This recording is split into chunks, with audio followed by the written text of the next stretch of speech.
Alright, so what I got going on here is my regular student loan budget that I use in YNAB to keep track of the individual loans and what I'm applying to them and things like that. And as you know, all of the federal student loans are on pause right now, so any extra money I will be throwing at it sits right up here. I was looking for a way to decide how I was going to go about tackling these because there's so many different methods. The Dave Ramsey Debt Snowball, where you do the smallest amount to the largest amount, is really respected in the debt paydown community, just for the psychological aspects of it. But when it came time to kind of pay things down, the debt snowball just wasn't quite landing where I wanted it to. It didn't feel like I needed these like motivational wins to keep me going because I knew that this was going to be a long-term situation. So I wanted to make sure I was making the right math decision for myself. So I found through, the Choose FI and the YNAB communities, Undebt.it.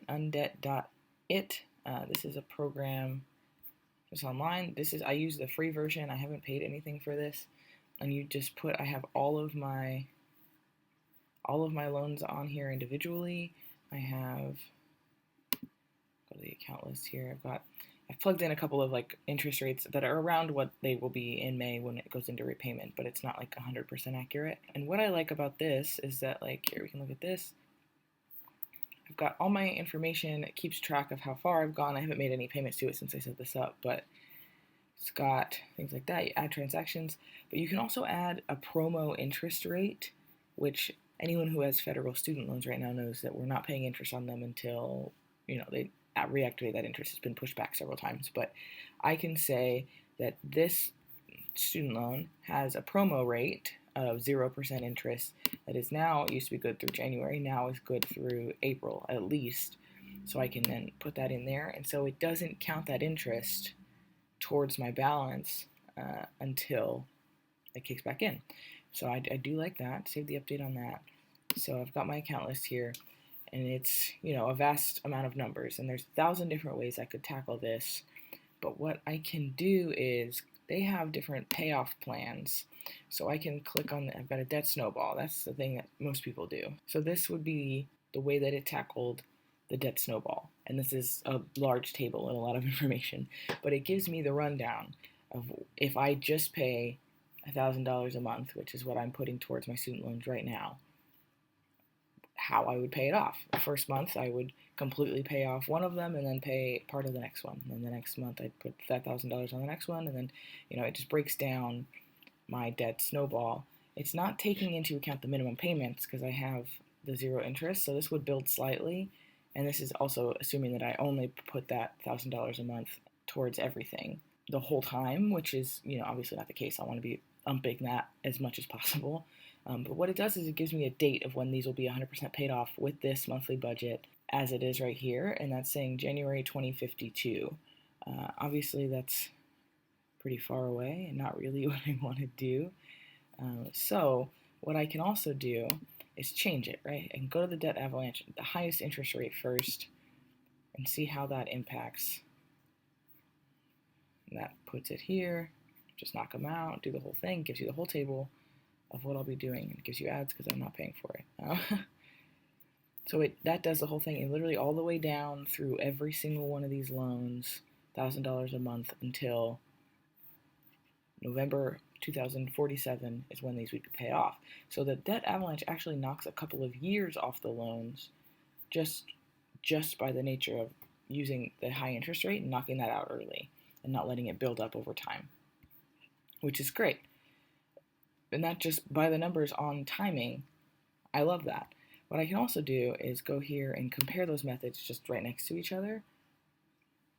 So I see that with the information I have plugged in right now, which is not 100% accurate, but it's pretty close, I actually save myself $50,000 over the life of the loans by using the Debt Avalanche method and paying down those high interest rate loans first. Just by the way that this interest rate compounds and builds up over time, I save myself that amount of money. And that's assuming I just pay this $1,000 minimum forever, which is not what I'm going to do.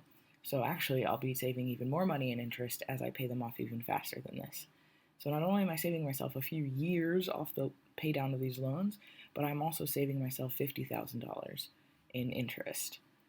So like just side by side, just looking at it that way. Now, of course, this is just what works for me. I am very motivated to pay these off, even though it will be a long like grind. But if you need or even if you just want those small wins and paying them off one by one and stacking those, or if it makes more sense for you to, get these little loans locked out, if these were, credit cards that had higher balances, like a credit card at this balance, the interest would be way higher than the interest is on my student loans just because the rate would be so much higher. So it would make more sense for you to pay off these smaller little ones quick, because then you could take that minimum payment and throw it on the next one. But for me, like the minimum payment on these smaller loans to keep the interest away is so small. I could spend the next year or so paying off every single one of these, and this would add up to $70 that I could then apply to these loans, which is half of one of these payments. It just, for me, didn't quite make sense when I could start knocking down the interest on these and making the minimum payments and the interest payments lower immediately. So that I'm probably going to move towards the debt avalanche method and pay off these high interest loans first before I get to these smaller undergraduate loans. Also, as I mentioned in the last budget with me video, if there is any kind of student loan forgiveness in the future, it is very likely that it would be undergraduate loan forgiveness and not graduate level loan forgiveness. So I am much more motivated to tackle these larger loans that are grad plus loans, so they have a higher interest rate, they're less likely to be forgiven, and I'm just very motivated to get those knocked down and watch these interest monthly payments go down.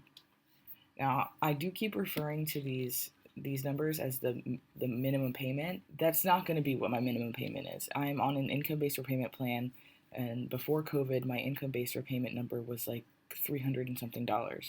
Now, in the last 2 years, my pay has gone up. I've been promoted a couple times, gotten a few raises, so it would probably be in the $500 or $600 range. But $500 or $600 is not even covering the interest that's accruing on these loans monthly. I could pay $500 or $600 on these for the rest of the next 25 years until they're forgiven on that plan, and the loans would still have grown vastly. They'd have grown by $400 or $500 every single month the entire time, and they would be massively above and beyond what the loan balance is right now. So that is also why I'm very motivated to get them paid off and paid down and get them honestly just out of my life as soon as possible. And I also want to build a foundation for my life. I want to buy a house. I want to spend my money on things that are not $500 or $600 a month directly back to the government. I want to get these paid down and out of my life and, be done with graduate school once and for all. I loved it while I was in it, but I'm kind of ready to be done now. It's been a couple years since I've been out, and I didn't tackle these in the beginning like I should have or like I'm capable of now. So, it's time to get my little butt in gear and get these things paid down. So hopefully that was a little bit of a solid overview of what the plan is here. It is going to be a long ride, but I'm really looking forward to dropping these numbers and dropping this number right here specifically. I should write this down somewhere. The original payoff date for these was November 2047, and I cannot wait to shave literal actual years off of that and get them paid off much faster than that, because I don't know about you guys, but I really hope I'm not still making these debt paydown videos in 23 years. How many years that is from here. I can't wait to get that done. So thanks for strategizing with me, and I will see you next time.